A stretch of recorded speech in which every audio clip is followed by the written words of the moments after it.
happy Monday. I hope everybody had a fantastic weekend as always. I hope that you had a fantastic previous week of practice and planted some good seeds that are going to pay off in the long term. And for today's Monday Music Motivation, we're going to be talking about sort of planting more seeds and some different ways that we can plant seeds for really productive practice and productive growth on our clarinet and music journeys. So I think it's very sort of intuitive that music is a creative process, but I think sometimes we don't realize how many layers of creativity there actually are in the music process. So there's very obvious, if you're composing or writing music, that's obviously very creative. I think even sometimes we overlook the fact that performing is creative as well. But I think normally we can see how making interpretive decisions, deciding, okay, how am I going to do the phrasing on this? How short is the staccato articulation? Those kinds of things are creative decisions and sort of musical decisions that we're making and have to sort of figure out as we're practicing and learning and performing.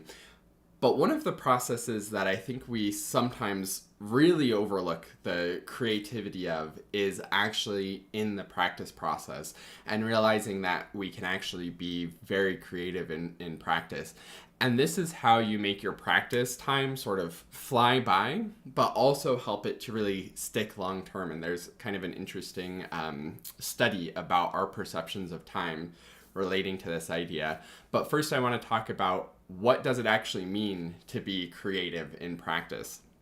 So often we sort of develop our practice routines. If you're thinking about the practice template that we fill out every week for the Live Monday Music Motivation, you probably have some kind of default routines of sort of, these are the days and times I'm going to practice. I'm going to start with the same warm-up exercises, do my long tones, my technique, my articulation, and then move on to an etude, and then move on to a piece or whatever it may be. And having those routines is fantastic. It's really good to sort of have routines so that it's easy to just go and do it. There's nothing that will sort of slow down your practice more than having to sit down and figure out what you're actually going to work on or how you actually need to work on it. So having those sort of routines and those default things that you just get in there and do is great. But we can also be creative about it, and especially when we find ourselves just sort of going through the motions, putting some creativity into practice can be fantastic. So one hand to do that is practicing maybe in some different places, practicing at some different times, practicing in some sort of different orders of things. Maybe even before you warm up, you do a practice performance run through of your piece, because if you can perform it cold, not warmed up, then you have a pretty good chance to be able to do it well when you actually have to do the performance. But there's other ways to be creative that are on a completely different level as well.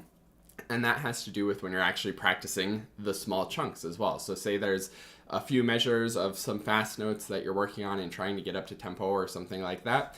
You can take those few measures, and instead of just doing repetitions with the metronome over and over and over, hoping it's going to get better, or maybe you even go slow and gradually increase the tempo on the metronome, what if we got way more creative about it? What if we do some practice rhythms? Those are very common, but is a sort of creative way of practicing. We could do different kinds of groupings. If it's 16th notes, play them as triplets or quintuplets or sextuplets, and see how differently you have to think about it to do that. You could try playing it backwards. You could try playing in small chunks from the end, adding on a note at a time, or from the beginning, adding on a note at a time. All of those kinds of things are creative ways of practicing that are going to help the information to stick deeper in your brain and help your brain to think about it in a different way so that it lasts longer and gets in there deeper. And again, this is about creativity. So you can come up with whatever process you want. As long as you're doing more or less what is correct and is how the music is supposed to go, it's going to be valuable to approach it in as many different and creative ways as you can.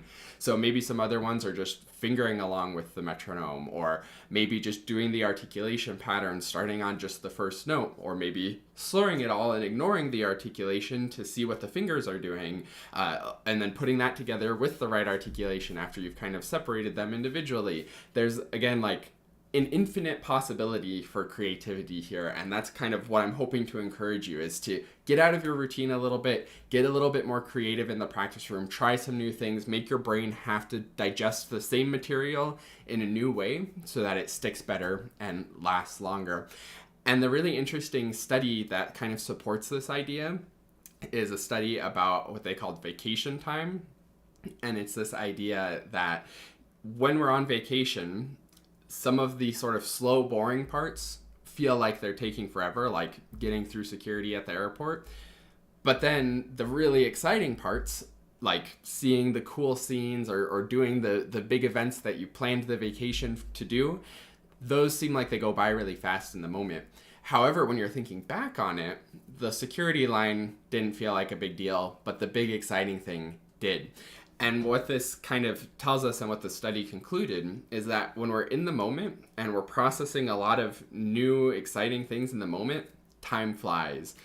But because we were processing so much stuff, our perception of that time after the fact, when we're looking back on it as a memory, kind of expands. And if you think about practicing, this is probably exactly what we want for our practice.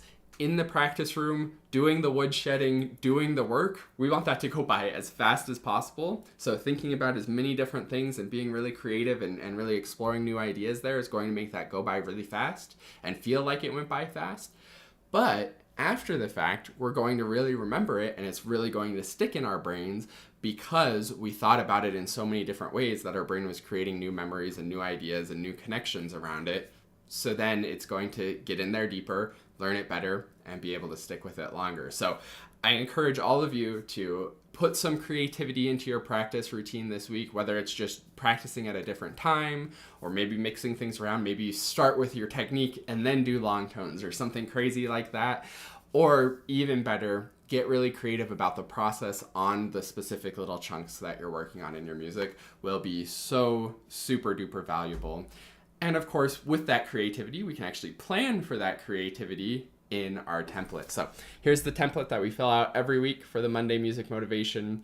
Very simple. You can go to quickstartclarinet.com/get-started to download this exact template, or just make it for yourself. It's the date for the week, the reflection of how things are going for you, your goal that you want to accomplish this week, and then the time that you're going to do it and what you're going to do at those times. Then you take that plan, you put it in your calendar, put it in your planner, set the reminders, however you keep your life organized so that you stick to it.